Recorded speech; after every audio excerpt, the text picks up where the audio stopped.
Hey, brother! Albus Percival Wulfric Brian Dumbledore. Or, as I like to call him, a Pwabada. You know, it's not often that you have a middle name, but I guess Dumbledore was never really one to do things by the books. Seriously, Dumbledore? Why do you have so many names? Today, we're gonna find out why. Hey,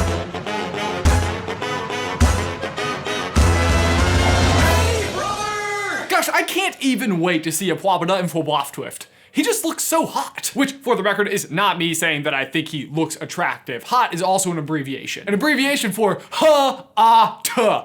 Man, he looks good. More stuff should be abbreviated. What's your full name? Jonathan Lewis Carlin Julk? Julk? That's way better. The Incredible Julk. Somebody please just make a t-shirt that says The Incredible Julk. It could be green and say Julk. So many possibilities. What were we talking about? Oh, that's right. Albus Percival Wulfric Brian Dumbledore. And his insanely long name. This name to me has always felt like one of those things that J.K. Rowling planned very early on to let you know in the Philosopher's Stone that, hey, this is one kooky guy. It's up there with him being introduced wearing high-heeled purple boots and just kind of garbling out some nonsense at the start of term. Nitwit, blubber, oddment, tweak. Well, if that's not code for something, I don't know what is. Followed by conducting Fred and George in a funeral march version of the Hogwarts song and putting on a flowered bonnet at Christmas. We get it. He's a weird dude. And as such, his name is just ridiculous and includes Brian for some reason.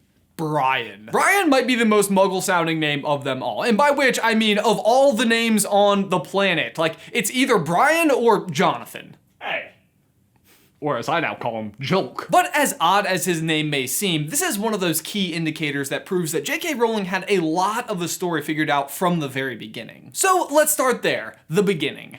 Albus. Albus, as we've gone over many times on this channel, means white and actually serves as a trio of ingredients in the way of father figures for Harry that all come together to be the recipe for the Philosopher's Stone. We know in the real world, the actual ingredients for the Philosopher's Stone involve combining 3 different colored stones. 1 red, 1 white, and 1 black. The other 2 characters that complete the combination are Rubeus Hagrid and Sirius Black. Rubeus translates to red, and black translates to, well, black. The idea being that these 3 ingredients come together to allow Harry to be the master of death, which is very similar to the primary function of the Philosopher's Stone. Full video by clicking the card. Albus meaning white is also a nice mirror to Lord Voldemort being referred to as the Dark Lord. Moving from the beginning to the end, the next name that we're going to examine is Dumbledore, which is actually pretty basic. It means Bumblebee. J.K. Rowling has revealed that she picked this particular name because she just always imagined Dumbledore like buzzing about the castle. And then I think his brother Aberforth and sister Ariana and mom Kendra and father Percival just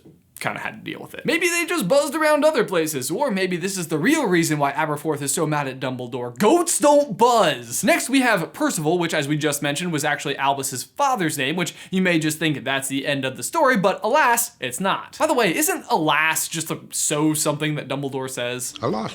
Earwax. Percival is actually a reference to the knight of the Arthurian legend who actually found the Holy Grail, which stands out here because the supposed powers of the Grail itself was to provide happiness and eternal youth. This fits Dumbledore so well. First, it's a nod to the Philosopher's Stone, which of course has similar properties. But it fits Dumbledore even better as one who seeks the Deathly Hallows and is kind of a hint from the very beginning that despite his brilliance, contains a fatal flaw. It gives me like actual chills that there was a huge hint about his character so early on. This could also possibly be considered a nod to his hunt for Voldemort's Horcruxes, one of which is quite literally a grail. The name that I may actually be the most excited to talk about though is the middlest of his middle names. Wulfric. Wulfric literally translates to wolf powers, proving once and for all that he is a werewolf. I knew it the whole time. Just kidding, definitely not. Although it might explain why he was so okay with hiring Lupin when Snape was like kind of begging for the job. Professor, please, this is the 28th opening in 28 years. Can I please try? Calm down, Severus. I've almost convinced the werewolf who doesn't even want the job to do it. Although I don't actually think that wolf powers is the intended interpretation of this middlest of middle names. I actually think it's a reference to Beowulf from the epic poem, well, Beowulf. I mean, get it? Beowulf? Wulfric?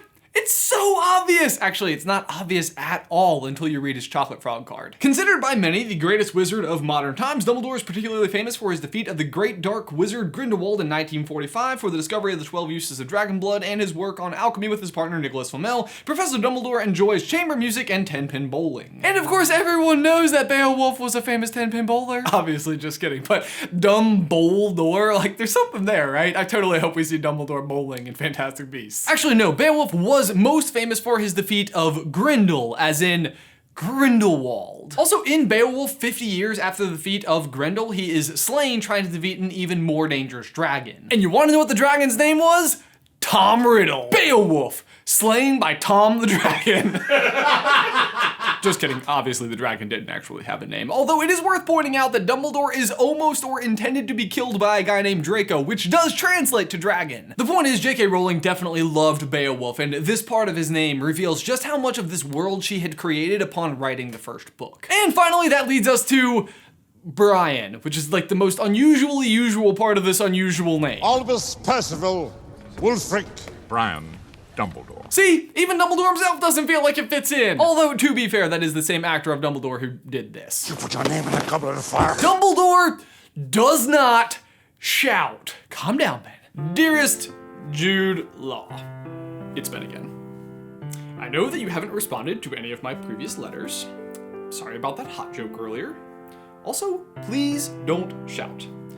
Yours truly, Ben. P.S. I'm not actually sorry about that hot joke. The name Brian exists, as far as I can tell, for a possible 2 reasons. The first being a reference to the famous Brian Boru, legendary Irish king and champion of the Battle of Clontarf. A battle as bloody as it was hilarious sounding. It actually sounds like an insult a 10-year-old would use. Yeah, well, you're a Clontarf. A what? You heard me.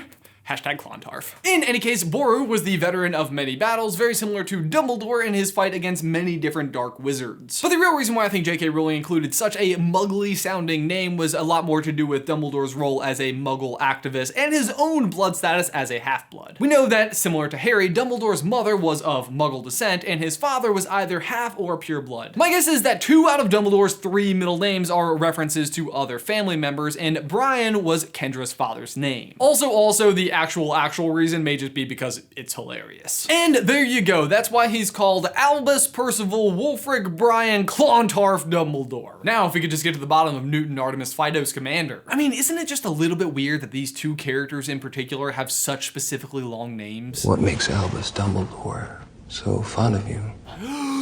Newt's older brother's name is Theseus, and Theseus slayed the Minotaur with the help of Ariadne. And Dumbledore's younger sister's name is Ariana, and she's almost definitely an Obscurus, and we know that that's what Newt was studying, and that possibly she exists inside of the Deluminator. What if she loves Theseus like Ariadne did in the story? What if he betrays her for Lita and she goes Black Cloud crazy, and there's a crazy Black Cloud deathmatch in the sky? Now, that would be quite a Clontarf. Guys, for my question of the day, what is the meaning of your name? Do you feel like it actually describes who you are as a person? Be sure to leave your thoughts in the towel section down below. Anyway, guys, I also have great news for you today. Last week, we announced a meetup that we are going to be doing in Washington, D.C. on June 16th this year, where we're going to go watch The Incredibles, then afterwards, we're going to have a meet and greet where you guys can just come and hang out with us and all of the other Super Carlin friends. It's going to be an amazing time. Last week, after we announced it, it actually sold out within a day. But the spectacular news is that the theater had an even bigger theater, which means we have even more tickets. If you would still like to join, just check the link in the description down below. Also, we are going to be offering an exclusive event t-shirt, which is going to be super cool, although you do have to be attending the event to get the t-shirt. So if you are interested in getting one of those as well, it is also available on the ticketing site. Guys, as always, thanks for watching. Be sure to like this video and subscribe to the channel if you haven't already. If you'd like to see some more Harry Potter action from us,